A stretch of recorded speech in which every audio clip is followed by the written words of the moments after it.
Area of Amazon rain forest.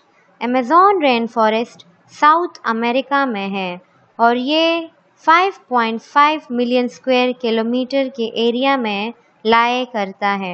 ये world का largest rain forest है और इसको लंग्स ऑफ द अर्थ भी कहते हैं क्योंकि यहाँ पे अर्थ 20% ऑक्सीजन प्रोड्यूस होता है। साओ पोलो ब्राज़ील में एक सिटी है जो अमेज़न रेन फॉरेस्ट से 2300 किलोमीटर्स के डिस्टेंस पे है। यहाँ पे दिन के टाइम अंधेरा छा गया था क्योंकि स्मोक के जो क्लाउड्स हैं उनकी वजह से सन रेज पेनिट्रेट नहीं कर पा रही। आप खुद सोचें कि 2300 किलोमीटर के डिस्टेंस पे जो सिटी है, अगर वहाँ पे ये हाल है तो कुछ दिनों में ये पूरे अर्थ को अपने लपेट में ले लेगी।